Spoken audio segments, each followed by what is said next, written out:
everyone, and welcome back to Behind the Mask. This is where we sit down with the people working behind the scenes to shape the future of surgical care. Today, we're talking about something that's critical to patient safety, but rarely gets the spotlight, and that's decontamination and the community around it. It's the work that happens before every single surgical procedure, making sure that every instrument is safe, sterile, and ready.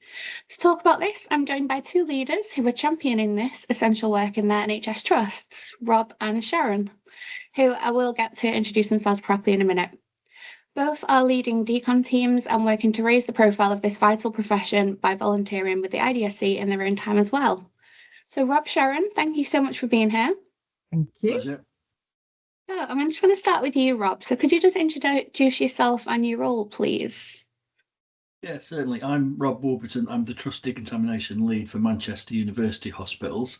I also sit on the IDSC board and I'm the Director of Communication, which means I deal with all the outgoing communication and marketing and publications that come from the Institute of Decontamination Sciences.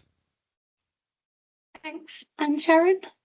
So I'm Sharon Fox. I'm the head of decontamination for the University Hospital Birmingham, and I've held that role now for about 12 years. I'm also the bean counter for the IDSC. I'm the finance director, soon to take over the Directorate of Education, which is next year. And I've been in this industry of decontamination, I'm going to say 37 years, which is the age of my son. That's how I can remember. Older than me.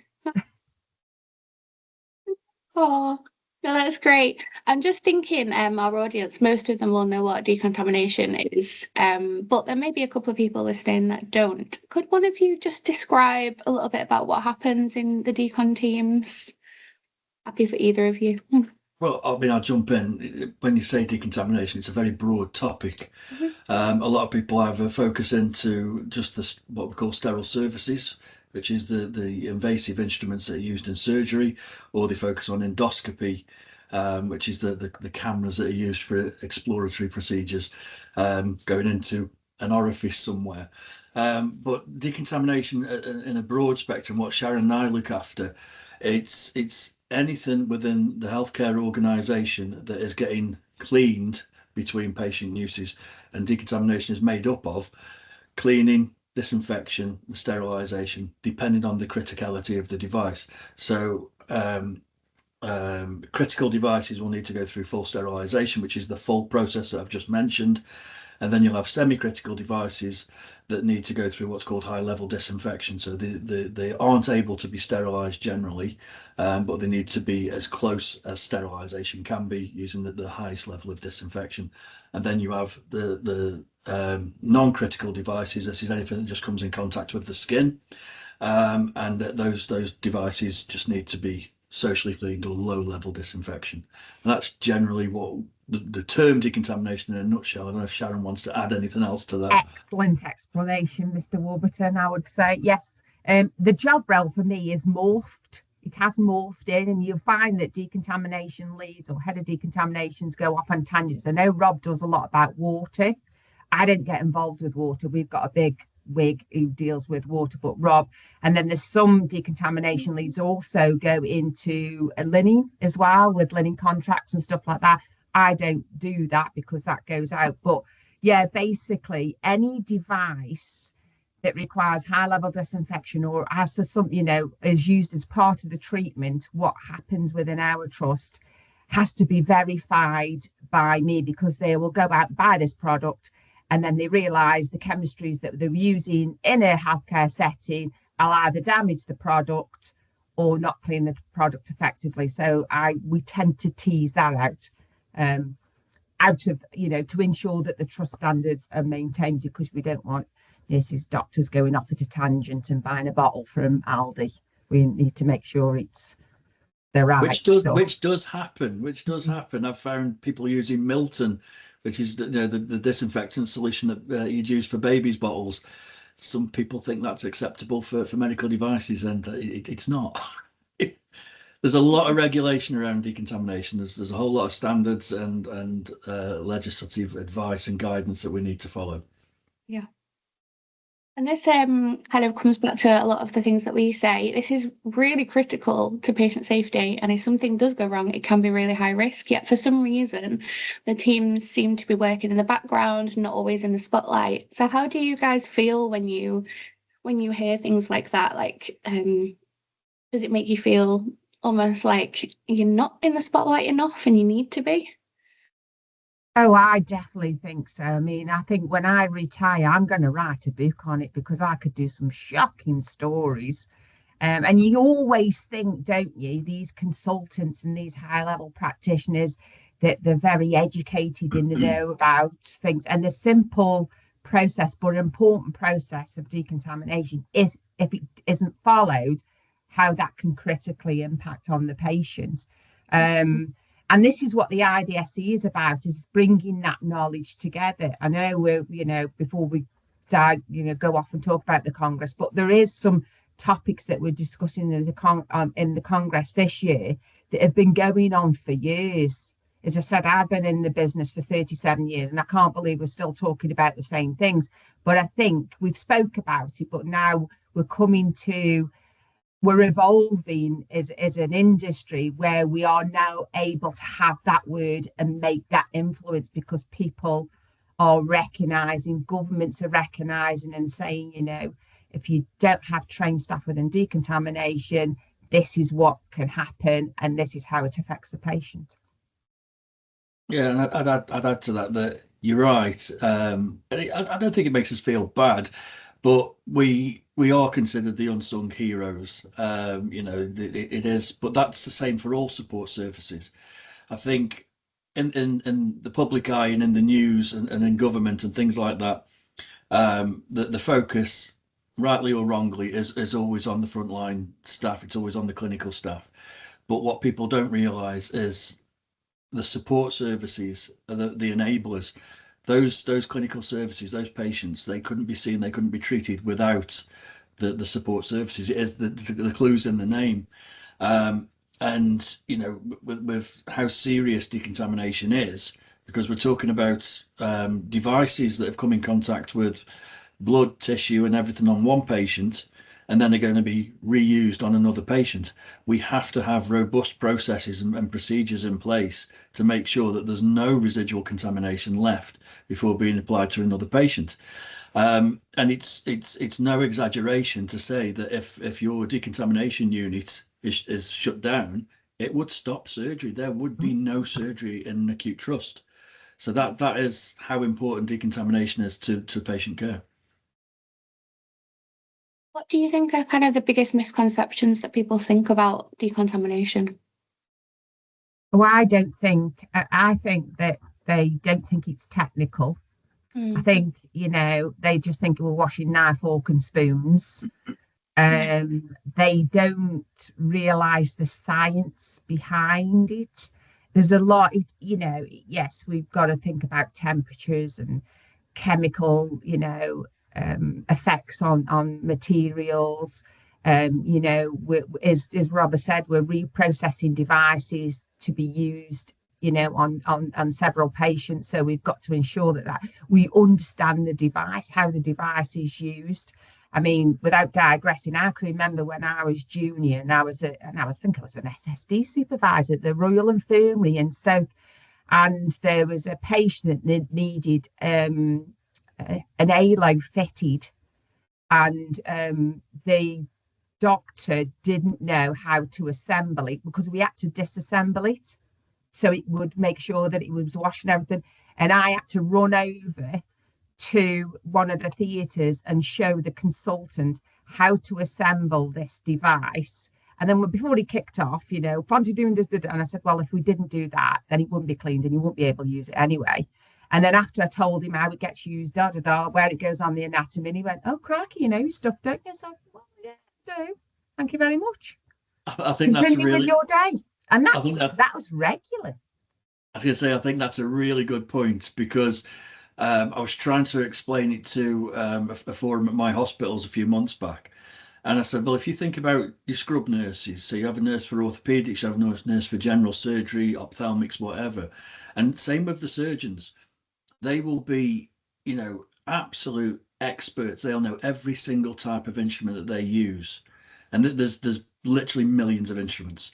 So you've got these clinical staff that will know every instrument that they use for their speciality. And then you've got relatively low paid in comparison sterile services technicians that know every single instrument for every single speciality.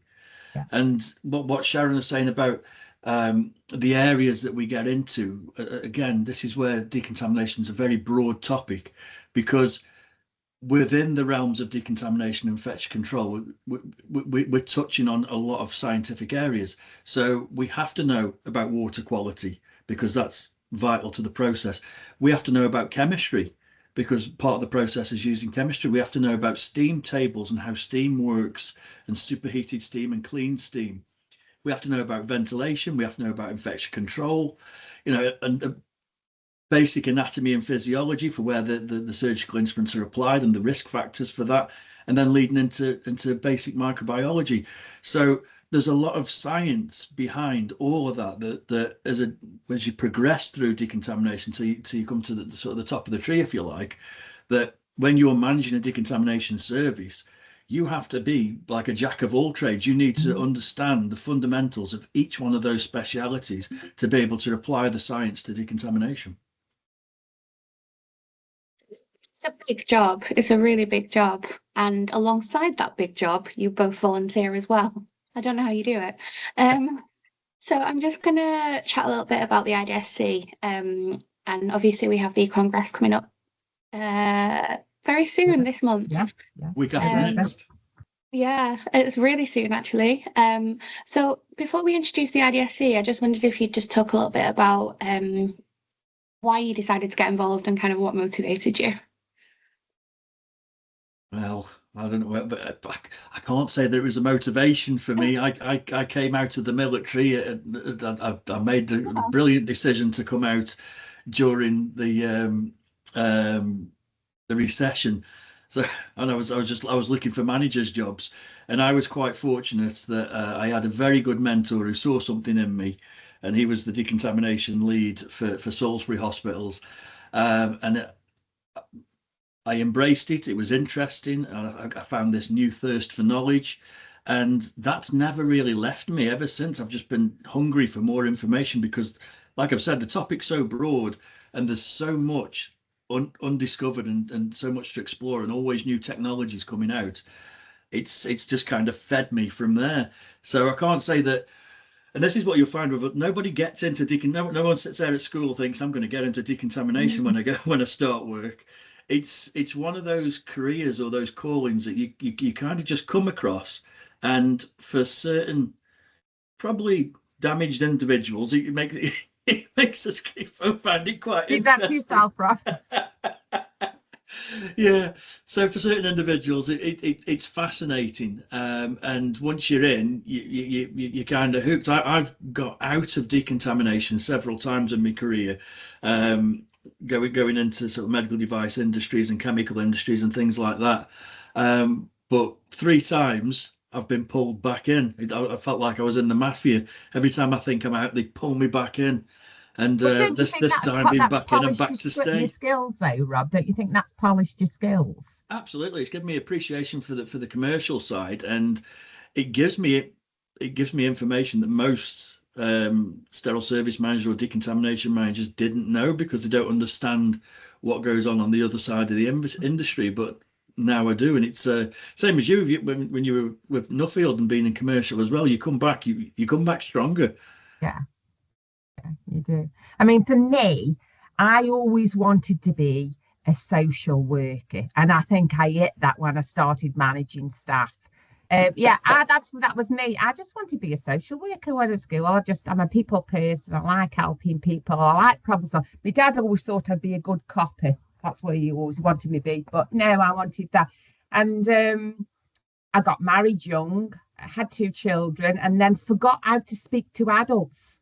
And I saw a little part-time job in the local Sentinel in Staffordshire that said looking for an SSD tech part-time. I thought, oh, I can do that. And then I went for the interview, and I started on the shop floor. And the first job I learned was how to fold a surgeon's gown. Now that's going back, and I could still fold one now, pretty good. So yeah, and then I don't know, I suppose that, you know, talking and getting on, and I know I've been part of a football group and all this sort of stuff. I just like education, and I haven't got no inhibition. I just like to share knowledge. I think it's great. And it, like Rob, you fall into it and you think, actually, this is quite interesting, because you're taking things apart, you're putting them together, you have to get involved with the medical, you have to get involved. So it just evolved for me like that. And as I say, there's always something new, and it's so, because it's so diverse, then you do get to understand the knowledge. And through my career, I've been so fortunate to be exposed to loads of things that somehow it stays in there. Even with the menopause, it stays in there. I could write a book. And then I've had one really bad manager, and if he sees this podcast, he'll know who it is. That I took the positive and thought, I'm not going to be like that. I'm going to be like this. And my line managers are great.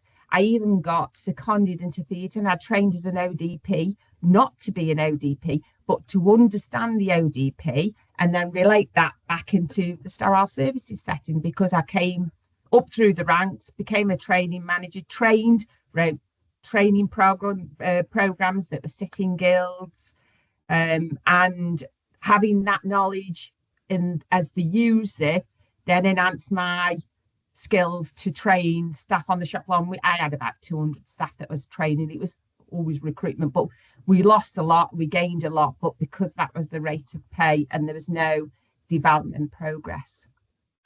It's a good point, about listening to Sharon's progress right from the shop floor, because that is something that's unique about sterile services in a way.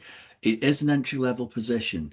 Most people who end up getting into decontamination, they were non-academic at school. They didn't have that many qualifications, but there is development opportunities throughout your career. And there's a lot of people that get into decontamination with no real qualifications, but end up like Sharon and I both. You know, I started with no qualifications, and I think Sharon did as well. We're both sitting here with master's degrees now that we've done through decontamination. And there's I can name several people who are now managing directors of global companies that started as a shop floor technician, you know. So it really is one of those careers that if you apply yourself, the sky is the limit with it. Yeah.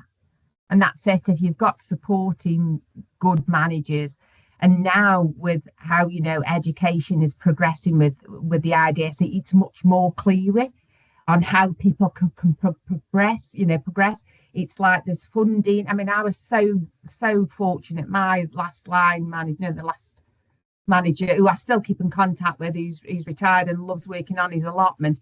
He was the one who saw something in me and managed to get half of the funding for my master's degree. And I did my master's degree when I was 42. And it nearly killed me, but I'm so happy I did it. Same as me, I did it when I was 38. I needed that master's degree to be in this role, because that's what they're saying, you have to have that level. We needed to break that glass ceiling, didn't we, Duck? Oh, we did, yes. Yeah. And to think that you're not just settled in a career, you can literally just work your way and learn more and keep on educating and get to where you want to be. And you can see the passion that you've both got for like this area, which is, I guess, why you volunteer with the IDSA. So just to talk a little bit about that, what makes the Congress so special? Why do you think it's really important as well that people attend and be part of that community? I think firstly, it's the biggest decontamination event that we have in the UK. It's the biggest education and congress or conference that's on in the UK each year.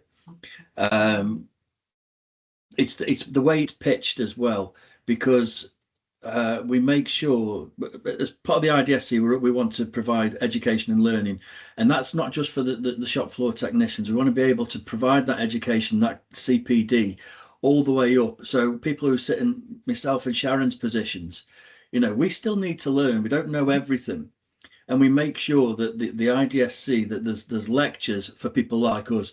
There's going to be lectures that we can sit there and go, blowing heck, I've learned something there.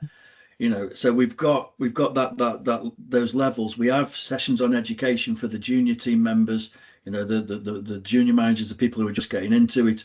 But then we've got those technical sessions and great debates for authorizing engineers, decontamination leads, industry experts, so that we're getting some real information from research and studies and the latest trends.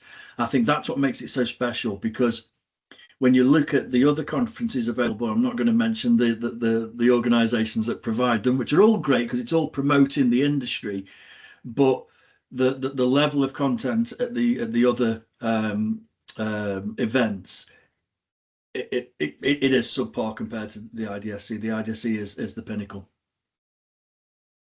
And I think we're trying to change the culture of the old IDSC, where they always thought it was a club and it was for the old boys and stuff like that. Now we need to, with the next step for us, is to make it real.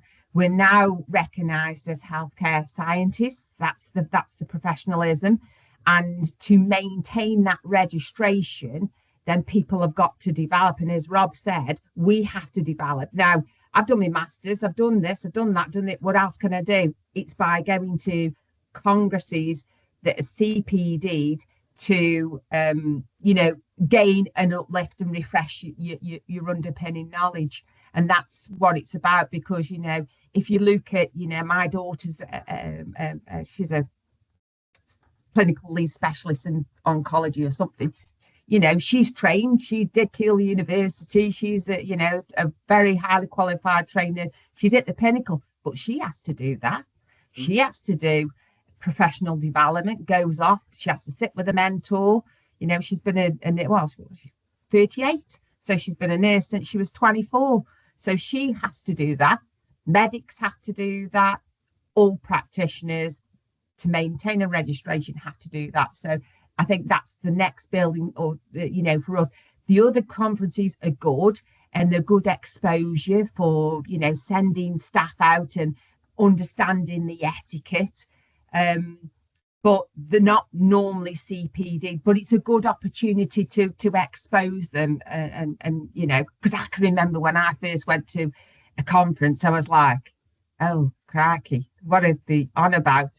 I've still got problem with loan trays and missing instruments, and they're talking about something that goes on with the fairies sort of thing. So, but yeah, so what we're trying to do with the Congress is bring them topics that are ongoing back to the floor, but let's address it. Let's put something in place, and then let's, educate the rest of the practitioners that have some input into decontamination, like AFPP, the theatre practitioners, ABHI, BSG, that's who we're collaborating with, and hopefully we'll make some change. Yeah, I think the point that Sharon touched on there as well is the professional registration. Like Sharon said, we are recognised now as healthcare scientists. We're affiliated, so IDSC is the only UK professional body that's affiliated, or the only UK professional body for decontamination that's affiliated with the Academy for Healthcare Science. And the only way that you can get registration as a healthcare scientist through decontamination is by achieving chartered member status through the IDSC. So that puts you on the accredited register as a healthcare scientist. Also, we've just recently been recognised as onto the UK Professional Bodies Council. So we are now the only UK professional body for decontamination that's actually registered onto the Professional Bodies Council.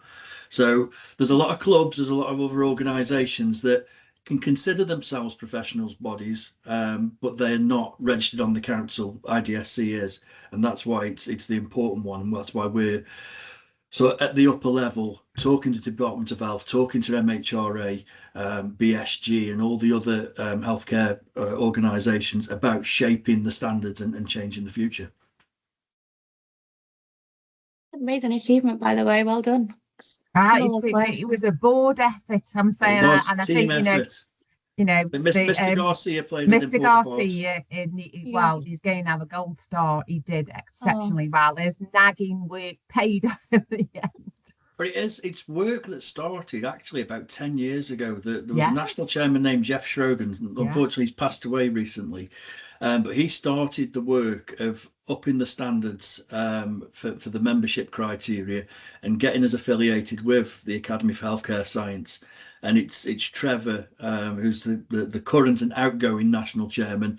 He's managed during his tenure to finish that work and actually get us onto the council.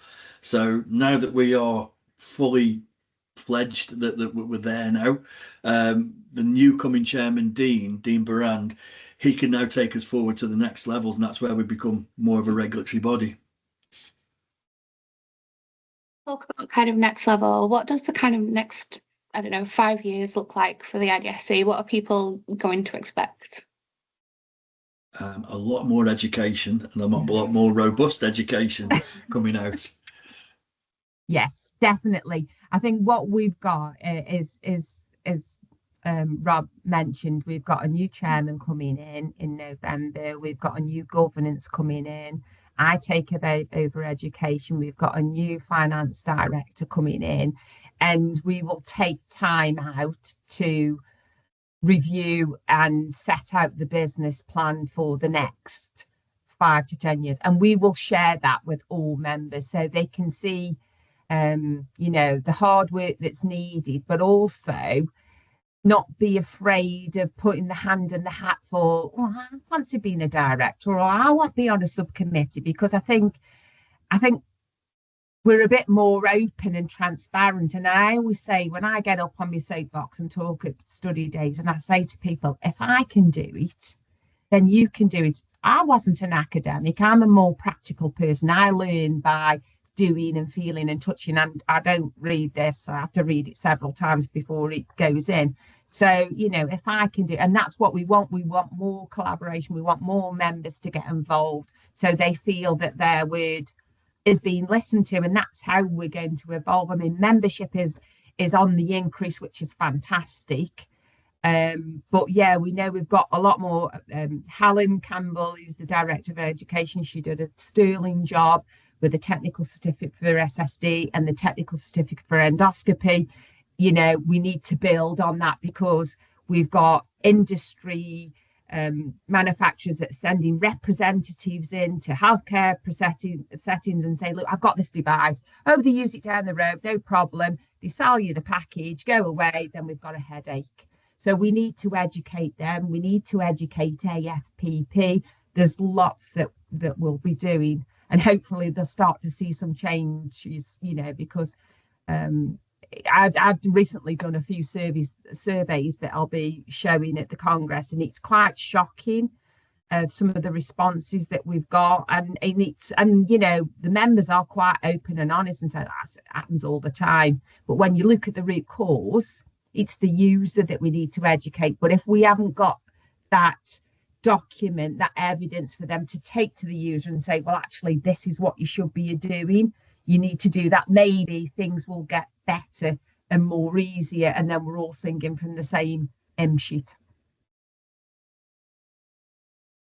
In terms of kind of the community side of it, feeling like you're part of a community, you can talk and network and find out ideas. Kind of, what are people to expect from that community side?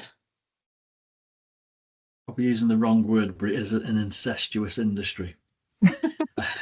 It's within the wider healthcare industry, decontamination is very niche. It's a niche field. So you can imagine the companies and the providers within that sphere are very specific. And people tend to be around for a long time, and that includes the industry representatives as well as the managers.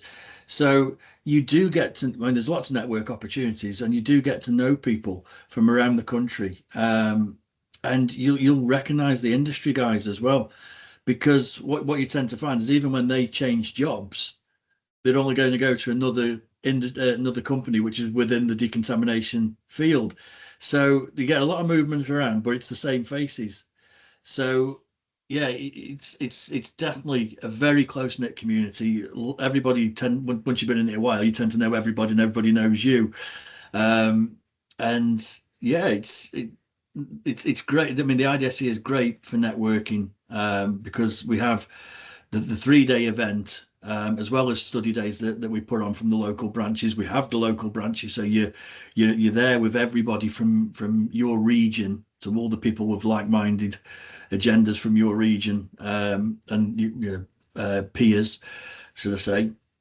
So yeah, it's a real good close community. It is. It is. Sharon actually introduced me to my wife through that Yes. community. And I also introduced other people to their wives in the industry as well. There you go. That's another string to my bow. Keep it down. But I think for me, getting involved with the IDSC, I was quite fairly junior. I think I was a training officer, and at the particular time, my manager was Carol Brown, and she was the admin officer for the IDSC.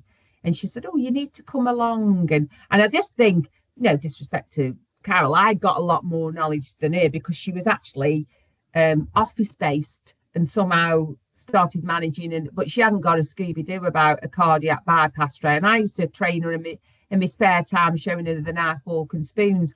I always found, especially in Birmingham, that the community through the branch was really good.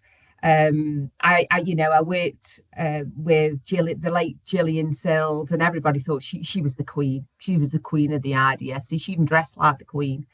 A lovely lady, very stern, military background, and she was very good. And there was Norman Hicks, and I felt it quite easy as a junior member to pick the phone up and say, because we didn't do emails in them days, we still had pigeons. And I used to pick them up and I used to say, "Norman, I'm really stuck on this. I don't understand that." And they just love sharing the knowledge. And that's, for me, what it's all been about. The branch meetings are really good. We've got a really explosive, Midlands meeting, and it's down to that Mr. Chap there, who just throws bombs in, and before you know it, we're talking about something and it goes off on a tangent. But because it's so interactive and you're not reading out people's minutes of the meetings, we're saying prepare, come, and it's a full-blown discussion. And I don't know, everybody, I mean, now we've got it down to two. We meet twice a year and we have teams. So it supports whatever, your day job sort of thing. But you do really feel like you're getting something out of it. And that's what we want to do in the IDSC, is focus and support those other branch members, because I think there's lots of sterile services think, "Oh, it's hard doing a chair," or "It's hard," and it isn't really. It's just about preparing it. But what we've Rob's been doing with the Midlands and has been sharing, this is what our agenda looks like, this is what we do, you try it, and me and Sharon will come on and start the discussion, and it's just going to hopefully bring those managers in that have been in sterile services and maybe haven't got a good line manager or haven't got a mentor, and then we can support them to grow their branches and grow their knowledge. So yeah, it's really good. And it's not much different than when I look at my daughters with their nursing colleagues, and they all do that. We just don't know it, do we? They all have the branch.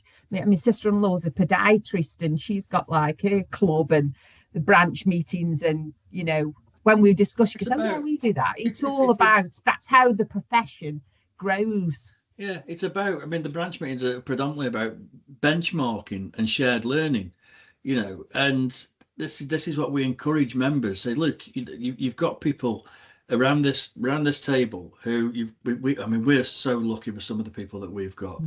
We've got Sharon, Simon, and a guy named Richard Bancroft who's involved with the standards, and the level of experience and knowledge that's in the room. And I say to the members, and we've got junior managers, people who are just getting qualified, people who are just getting into the industry. It's like, if you find any challenge within your departments, within your hospitals, pose it to this group, because 9 times out of 10, one of these guys has experienced it before and probably resolved it, and definitely everybody knows about it. So it's you've got that multi-generation of experience and knowledge, and it's people like me and Sharon, we're passing that on to the guys who are just getting into the field. And because I'm quite connected in what I do, I try and anything that comes across my desk, I go, oh, that's interesting. I'll put it in my little folder for branch. And I, like Sharon said, it literally is bombs. I'll just throw a comment out or throw something out. And then I know the people like Richard and Simon who've been in it since God's dog, they'll jump on it and they'll just start a discussion going. And then that gravitates around the room and you'll see people like writing down frantically going, because like this is like gems of golden information coming out of these two experts. So it's kind of how we try and make things interesting and keep it relevant. And I think also being a member of the IDSC, I'm just looking up actually, Tim, I've got my certificate there that was given to me a couple. I've been a member of the Institute for 19 years.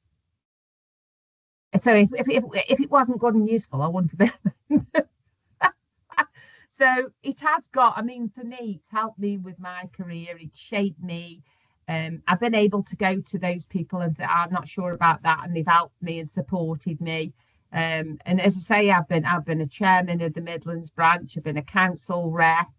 I was part of the education. You've been a UK ambassador to the World Forum with IDSC as well, haven't you? Yes, I have. Yeah, I have. I went to Chile last year. So you know, it does help. These opportunities are there for people. If you get involved with the institute, you could be flying off to where's Dean off to? Is it Hong Kong? Hong Kong, yeah. Hong Kong. So you could get to a point like Sharon where you're literally going around the world representing the UK, UK decontamination on a world forum, and that's what Sharon did. And our new chairman, he's doing it this year.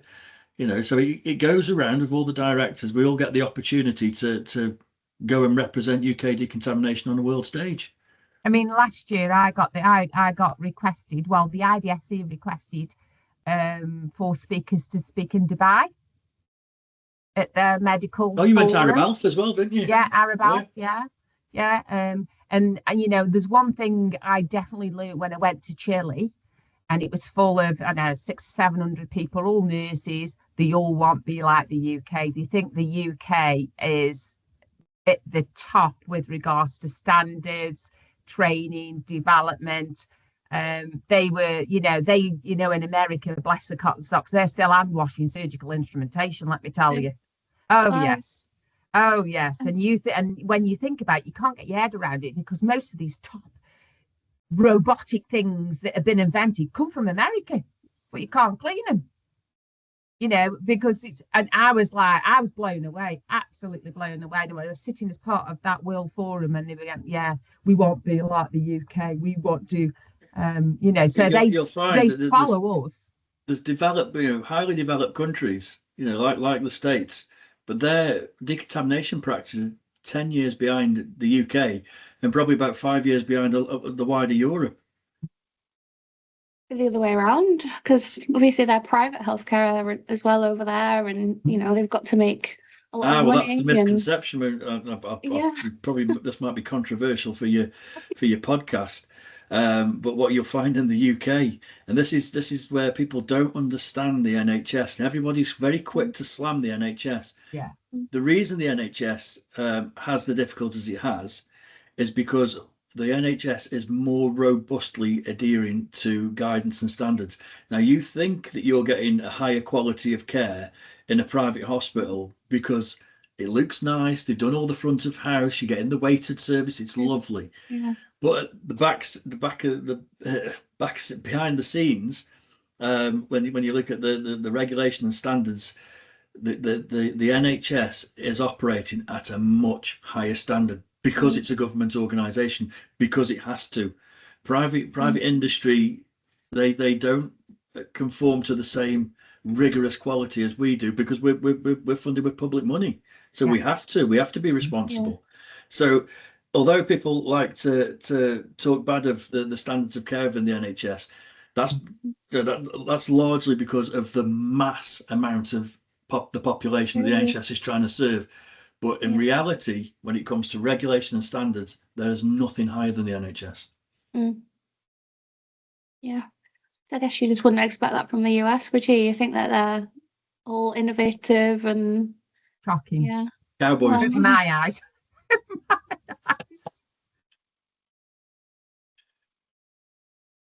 I'm also interested to find out if you actually, when you go to these world congresses, do you ever like learn anything new that you can bring back? Yeah, I mean, I wrote an article, didn't I, for the journal, and I had to be careful that I didn't, Mm, slander it. But my learning was how lucky we are in the UK, mm, how Mm. lucky we are to have a professional body at the IDSC to support us. They've got mm.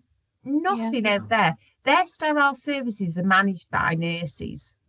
And no disrespect to the nurses, because my daughter's one, but they've been trained to look after patients, Yeah. welfare, It's not not their core operating focus. sterile services, not testing, not this, not that. And it's the same thing that I've been seeing now. The endoscopy decontamination is transitioning away from the head of the endoscopy nurse into a sterile services field. So when I at the UHB was just at QE, and then we merged and we took at Heartland's Good Opens, those decontamination units were managed by nurses that had one SOP that told you everything. And now that's transitioned to me. The units aren't compliant. Now they're becoming compliant. They're being ISO registered. They're being trained properly. And I've got this wonderful team who are all HAPPY, and I'm throwing you need to this and that. For me, I've got a fantastic management team, and it's only because they are valued. It's about the focus, isn't it? I mean, I did a paper for Nottingham Trust when I worked there, to saying, look, basically the nurses do a fantastic job, but their primary focus is patients. And it's not saying that decontamination don't care about patients, but if you think of it in this way, that their primary focus is patients, and the decontamination and the regulation and the processes that are required, that's an add-on. That's an add-on. They're thinking over it, and they've got to go, oh, I've got to go do that. Whereas for a decontamination practitioner, the safety of the patient is the ultimate goal, but their core focus is the processes, the procedures. So their core focus is decontamination. Yeah. And that what that does, if you move it to people who are professionals in decontamination, that then frees up the nursing time to do the important thing that they've trained for, which is looking after the patients. So it's about playing to your strengths and making sure you've got the right people doing the right jobs. And that's why having it an add-on to a nurse, again, no disrespect to the nurses, it's not their call, and it's not what they train to do. Whereas the decontamination professionals, it is. So it's getting the best people for the job. So thinking about the IDSC and the Congress, obviously we've talked a lot about what members can get from it, but how can, I guess, people like me, industry suppliers, how can we support the IDSC better and get more involved? I think for me, and I'm going to come in with my bean counter, is Buy a stand. it's buy a stand. And I just want to put it out there that the IDSC, we're lucky if we're going to break even. The venue that we selected was for industry. So industry could be there all in one room. And then the next objective was to put an exciting program together to get footfall, because that means a lot to industry. And industry wants decision makers, and that's what we've done. But I think some of the industry, you may be saying, well, I haven't got the budget this year, I haven't got this, so I'm not buying a stand. But then they'll go to another day event where they might get a couple more hundred people that are not decision makers, and they're just after the goodie bags, and they pay 3, 4, 5 times as much as an RDSE stand. So if I was a marketing boss in the industry, I'd be looking, actually, okay, you might be going to and there might be IPC nurses that are just after a free towel. You're not going to get that. The only way you're going to change and get people on board with your product is this niche. So what I want industry to take away is that they are supporting the industry, supporting managers, supporting career pathway by coming to the IDSC and paying for the stand. And when we look at it now, you know, we've got a business consultant, Marsha, who does, she's sold medical devices all over the world. She knows, we've worked with companies, we know what the floor cost is, and we are nowhere near.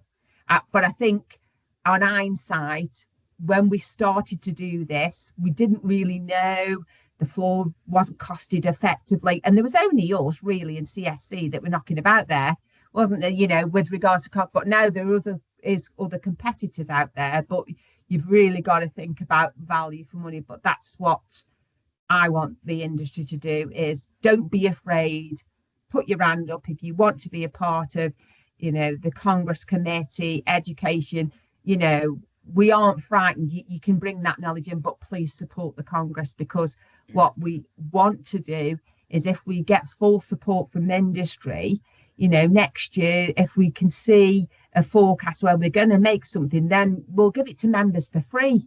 And so if we can offer free attendance, then that'll build the footfall. But obviously, that's the aim that Sharon and I have. So first thing I'd say is get involved with your local branches as well, because we've got quite a few people from industry in our branch, and it's brilliant because you have a different perspective than the managers, and you know about things that they won't. So we're saying you have to be experts in all different fields.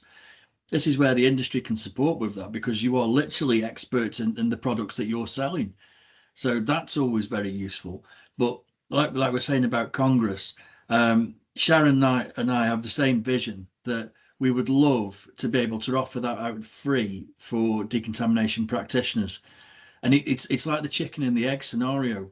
So obviously that means that we need industry to be able to fund it for us, because, you know, like I said, but we don't make profits. We charge industry to be able to put on an event, to be able to convey education to the field. At the moment, we still have to charge delegates to get there to cover everyone's costs. But if we can get to the stage where we're getting so many industry in that it covers all the costs for X amount of delegates, we could offer that out for free. And that's going to increase the footfall. It's going to give the industry exactly what they want. They're going to have access to a lot of people and a lot of decision makers because of the level of content that's pitched at the lectures that we put on. Yeah. I have to say it was my first time there actually last year. And previous to working for Athera, I worked for like a patient safety software company, and like incident management, risk management, that kind of thing. And we did events like, you know, your digital health, health plus care, massive events that brought hundreds and hundreds of thousands of people. And the level of conversation I got there compared to the level of conversation I had at the IDSA Congress, it was a misconception from me, because I thought, oh, a smaller event, it might not be as good. It might not be, you know, it might not be as useful. But it was a million times more useful, because it was people that had passion for the topics that we wanted to talk about. And it meant that we could go away then and go, okay, we might be going down the wrong direction there. How can we push our products better and things like that? So I would 100% recommend that other industries go to this, and other industry, organizations go to this. Right, thank you. And we've been talking for quite a while. So told you I could talk a glass of ice sleep. We've still got people listening. However, I just wanted to ask kind of at the end, well, actually, before I move on to my final question, is there anything else you want to just say about the IDSC and the Congress, and get people to really just join up? I think for me, we've got a really exciting programme. And we, you know, at the board meeting, we have spoke that we're going to nail the next one in February, so we can get it out earlier and people can start to budget and get things in place. But we do need, you know, if people have got ideas and things like that, to bring it in.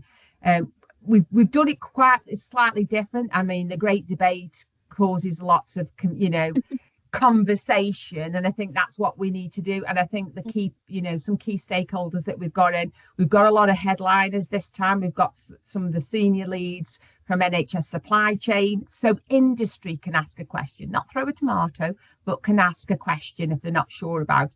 And there's also, Rob's going to be heading that up, but there is a list as long as my arm that I need to give to Rob so he can air my frustrations with NHS supply chain. You know, because we are all told in the NHS we need to go down supply chain because the industry have been vetted through there. But when I want to pick a particular service, I can't find what I want, or I've never heard of the company. And that, I think, from previous experiences, can be quite wasteful, especially where, say, you've got a theatre manager that wants to buy something, the procurement says we'll buy it from that, and when they get the product, it's neither use nor ornament, and then they have to go out to the known supplier. So yeah, I think that's it from me. Rob, any final thoughts on IDSC? Well, like I said, just to remind everybody that we are the only UK professional body, a part of the Professional Bodies Council for Decontamination in the UK, which also means that it's the only route for being a registered healthcare scientist, which is a requirement for the job roles. We had the technical bulletin from NHS England that came out in 2024.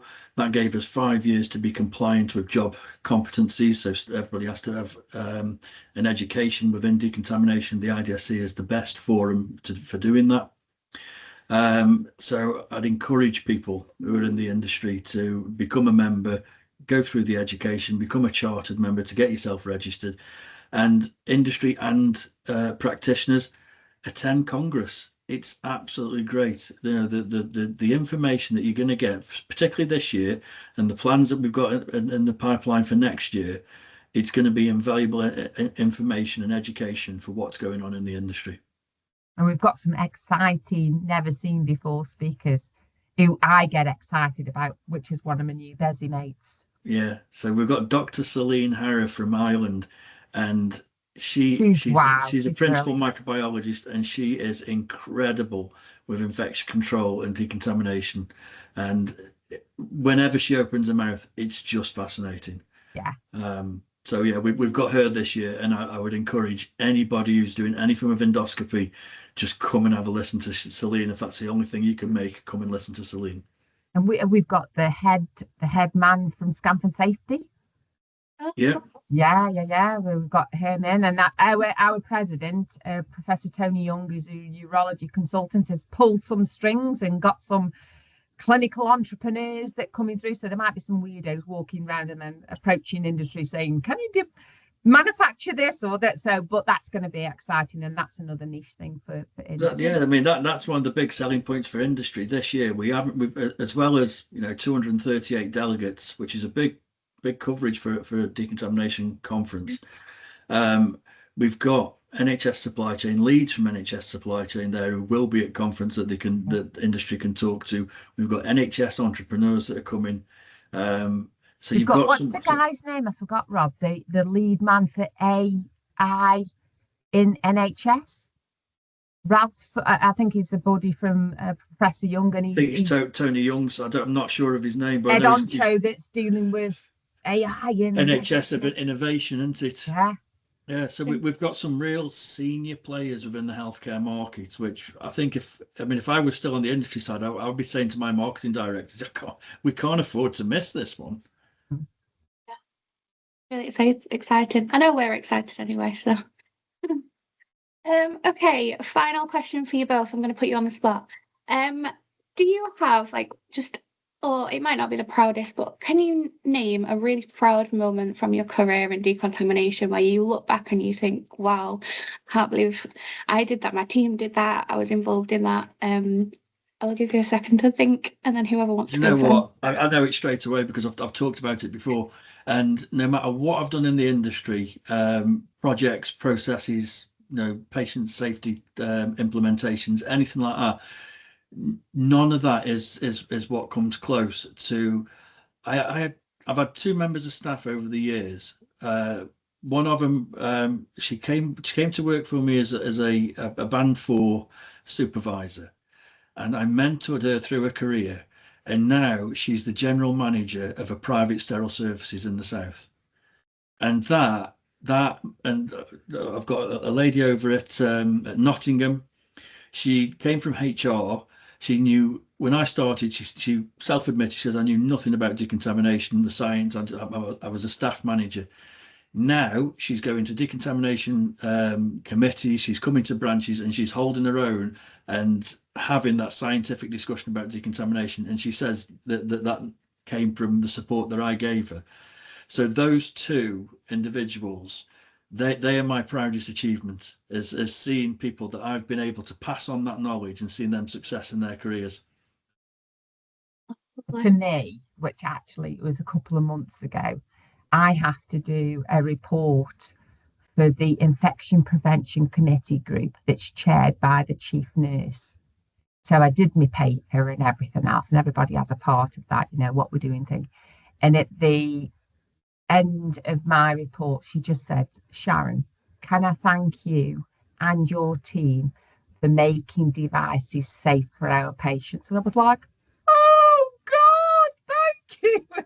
And that was a real proud moment, which I told all the team about. So, because it's not a Sharon Fox show, it's a team effort. Yeah. Everybody has a play in it.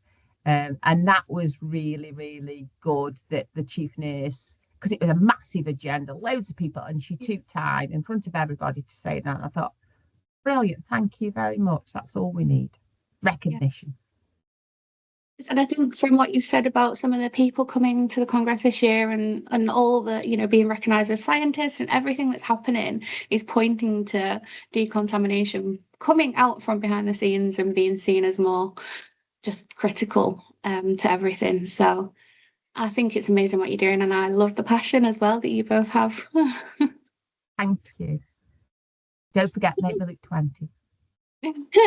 I will do, don't worry. You already look 20. Yeah.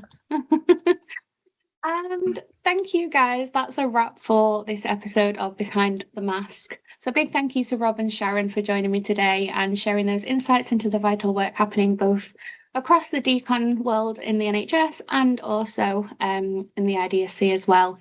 So if you enjoyed this conversation, make sure to subscribe and follow along. We've got plenty more episodes coming up. And if you'd like to feature on the show, let us know and we'll be in touch.